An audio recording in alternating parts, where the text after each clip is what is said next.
मासूम गाय के बच्चे की कहानी। एक गांव में एक किसान रहता था। उसका नाम भोला था। भोला बहुत गरीब था। उसके घर में उसकी पत्नी सीमा और उसकी बेटी राधा तीनों एक साथ बड़े आराम से रहते थे। वो लोग ज्यादा ही गरीब थे। ऐसा नहीं था दोस्तों कि भोला काम नहीं करता था। भोला बहुत मेहनती बंदा था। वह दिन रात मेहनत करता था, लेकिन फिर भी वह 2 वक्त की रोटी से ज्यादा नहीं कमा पाता था। फिर भी जैसे तैसे उनका गुजारा चल ही जाता था। उनके पास एक प्यारी सी गाय थी। वह बहुत ही सुंदर और समझदार थी। उसका नाम जमुना था। वह गाय भोला के पास बहुत दिनों से थी। जब भी भोला अपनी गाय को गांव में घूमने के लिए छोड़ता था, तब सभी लोग उसकी बड़ी तारीफ करते थे और कहते थे कि ये गाय बहुत ही सुंदर और समझदार है। यह भोला की हर बात मानती है। और ये बात भी सच थी दोस्तों कि जमुना किसी इंसान की तरह भोला की हर बात मानती थी। भोला भी उसे अपने घर के सदस्य की तरह मानता था। उसी गाय की एक बछिया थी जिसका नाम लाली था। वह बछिया अपनी माँ की ही तरह बहुत सुंदर और समझदार बछिया थी। घर के सभी लोग उस बछिया को बड़ा प्यार करते थे। खास करके भोला की बेटी जिसका नाम राधा था, वह तो उस बछिया के साथ दिन रात रहती थी। अपना बहुत सारा समय उस बछिया के साथ ही बिताया करती थी। और तो और वह लाली भी राधा के साथ रहने में बड़ा खुश रहती थी। और तो और वह लाली भी राधा के साथ रहने में बड़ा खुश रहती थी। इसे देखकर एक दिन भोला की पत्नी अपने पति भोला से कहती है, अरे राधा के बाबूजी, देख रहे हो राधा और लाली की दोस्ती, दोनों में कितना प्यार है। दोनों एक दूसरे के बिना एक पल भी नहीं रह सकते। लाली भी राधा से बहुत प्यार करती थी और राधा भी लाली के बिना रह नहीं पाती थी। तब भोला अपनी पत्नी राधा से कहता है कि तुम सच कह रही हो। मैं भी इन दोनों को देखकर हैरान रह जाता हूं। और कभी कभी तो मुझे ऐसा लगता है कि पिछले जन्म में ये दोनों बहनें थी, तभी तो आज इन दोनों में इतना प्यार है। तो भोला की पत्नी कहती है, लगता आप सच कह रहे हो। इतना कहकर वह दोनों अपने कमरे में चले जाते हैं।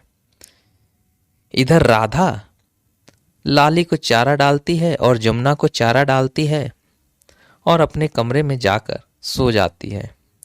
अगले दिन सुबह राधा जल्दी से उठकर जमुना और लाली को चारा डालती है और जैसा कि रोज की तरह उन्हें चराने ले जाती थी और ले आती थी। उसी गांव में दोस्तों, गांव से थोड़ी ही दूर पर एक बहुत बड़ी नदी बहा करती थी।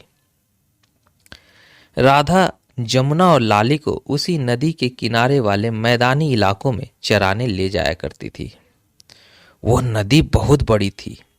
उस नदी में बहुत बड़े बड़े पानी के जीव रहा करते थे। उसी नदी में एक बहुत बड़ा मगरमच्छ रहता था। यह बात सभी गांव वालों को पता थी कि नदी के अंदर एक बहुत बड़ा मगरमच्छ रहता है। इसलिए नदी की उस तरफ कोई नहीं जाता था जिधर मगरमच्छ नदी में रहता था। जिस तरफ गांव के लोग पानी में उतरते थे, इसलिए नदी की उस तरफ कोई नहीं जाता था। मगरमच्छ भी नदी की उस तरफ नहीं जाता था जिस तरफ गांव के लोग पानी में उतरा करते थे। लेकिन एक दिन की बात है, मगरमच्छ अपने भोजन की तलाश में नदी की उस तरफ तैरता हुआ चला गया और गांव की तरफ आ गया। उस दिन राधा लाली और जमुना को लेकर चराने के लिए नदी के किनारे आई थी। राधा के पिता भोला भी राधा के साथ आए हुए थे। तभी राधा अपने पिता से कहती है कि पिताजी पिताजी, मैं और लाली जाकर नदी में नहा लें। तो भोला कहता है, ठीक है, लेकिन ज्यादा गहरे पानी में मत जाना। राधा ने कहा, ठीक है पिताजी, हम लोग ज्यादा गहरे पानी में नहीं जाएंगे। इतना कहकर वो लोग नदी में उतर गए, इस बात से बेखबर कि पानी में एक बहुत बड़ा खतरा उनका इंतजार कर रहा था। वो दोनों पानी में बहुत मजे ले लेकर नहाने लगे। जैसे मगरमच्छ को आभास हुआ तो वह उनकी तरफ बढ़ने लगा। इधर ये दोनों बड़े मजे से नहा रहे थे कि तभी अचानक लाली नजर दूर उस मगरमच्छ पर पड़ी जो इनकी तरफ बड़ी तेजी से आ रहा था। लाली तो एक जानवर थी दोस्तों, लेकिन लाली ने राधा को जल्दी से पानी से बाहर ढकेलना शुरू कर दिया। उधर दूर से राधा के पिता ने भी मगरमच्छ को देख लिया। वह तेजी से राधा की तरफ दौड़ने लगा और आवाज लगाने लगा कि राधा, लाली, पानी से बाहर निकलो, जल्दी से निकलो। लेकिन वह दूर थे, इसलिए राधा को यह बात सुनाई नहीं दी। इधर लाली ने राधा को पानी से ढकेल ढकेल कर पानी से बाहर आखिर में निकाल ही दिया। लेकिन मगरमच्छ ने लाली का पैर पकड़ लिया और पानी में उसे खींचने लगा।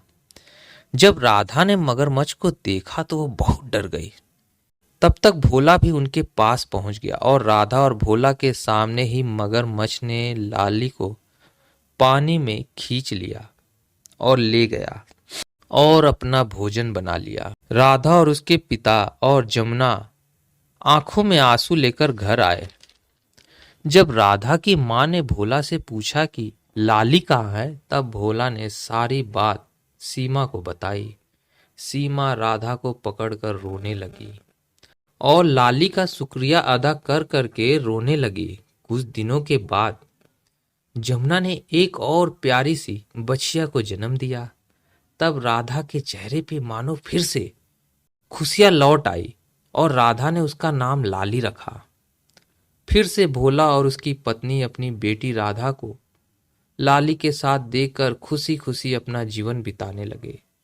तो दोस्तों, यह थी गाय के एक मासूम बच्ची की बलिदान की कहानी। उम्मीद है कहानी आपको पसंद आई हो। पसंद आई हो तो लाइक और सब्सक्राइब जरूर कीजिएगा। मिलते हैं अगली कहानी में, तब तक के लिए धन्यवाद।